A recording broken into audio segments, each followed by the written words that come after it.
Welcome one and all to Comp Giant. My name is Josh and today we are discussing all things computers. More specifically, everything you need to know before you purchase a new PC. Buying a new computer is something that is always exciting, whether it's your first or your 10th computer.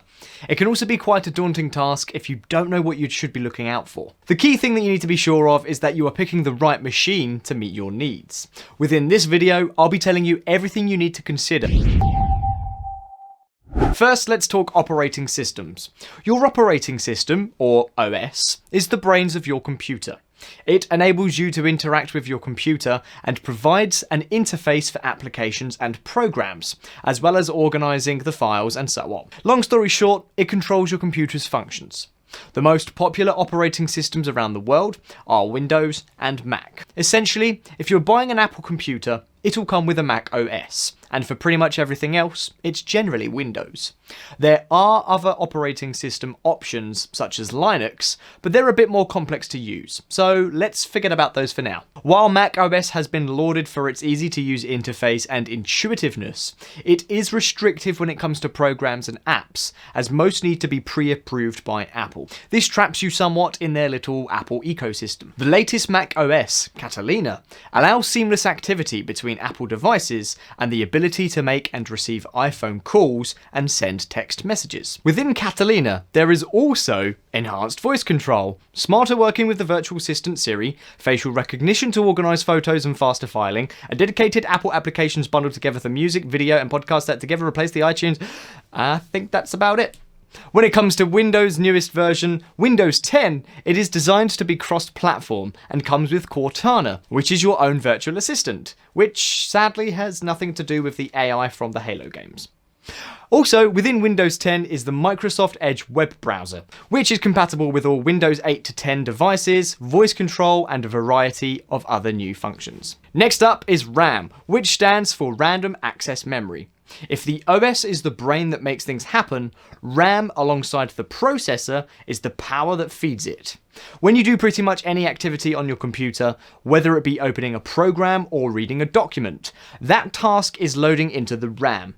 The more RAM you have, the better that task will process, and the more tasks that you can run at the same time. Alongside the processing power your computer has, RAM helps your computer run much more efficiently, especially if you want to do high volume activities such as gaming.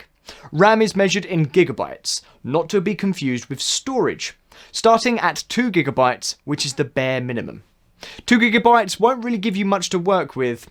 4 gigabytes will provide you just enough RAM for everyday use, such as browsing the website or using Office applications.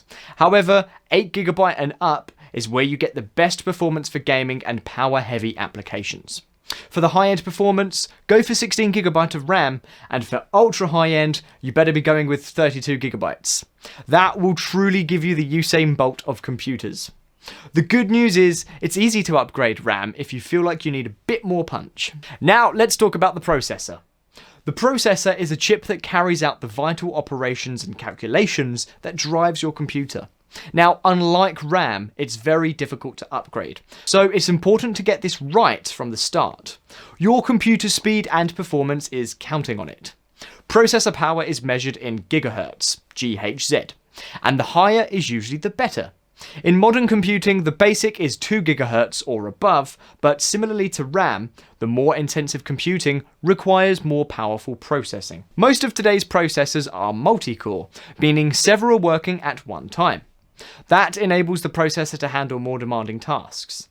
Now, if you're going to be using your PC for more demanding tasks, such as gaming, then quad-core and above would most definitely be for you. You can't be caught lagging behind now, can you? The two main options in terms of purchasing a processor are Intel and AMD. Intel has been the market leader for years, and the most popular processors are the i5 and the i7. The Intel i9 is the most up-to-date of the range, but it actually does impact battery life, and the price point reflects that too. AMD chips typically offer more cores, but slightly less speed. To most users, the i5 or similar is more than enough. Some processors also come with a turbo boost feature that allows them to handle complex tasks for a short period of time, like the mushrooms in Mario Kart. Now for the storage. Your computer storage is where all of your files, programs, and games will live. The more you have, the more you can store. Simple as that. The typical amount of storage for a computer is around 500 gigabytes, but more modern computers come with storage of 1 terabyte and above. The two main types of storage are hard disk drives, HDDs, which are built in, and solid-state drives, SSDs. HDDs typically come with longer loading times and slower boot times, but they are cheaper. SSDs are extremely quick, but come with a much more expensive price point. So it's really up to you to decide whether it's worth spending the extra dollar. If you're a gamer and you want to load into games quickly, I highly recommend an SSD. A quick note on two final but equally important components. First, the graphics card. Your graphics card basically calculates the color, sizing, and positioning of objects on your screen. This is the technology that provides great visual performance for your computer, particularly when you're playing games or watching videos. The two leaders are the NVIDIA GeForce range and the AMD Radeon HD M series, whilst 3D cards are becoming more popular for modern gaming. Secondly are your mouse and your keyboard. These two provide the traditional way of operating a computer. Pre-packaged, pre-made desktop computers often come with a generic keyboard and mouse included from the manufacturer, and for most they will do just fine.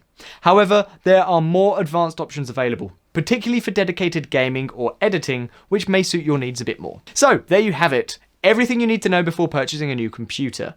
Thank you for watching today's video, and if you enjoyed the video, go ahead and give it a like, subscribe for more videos like this one, and be sure to check out compgiant.com.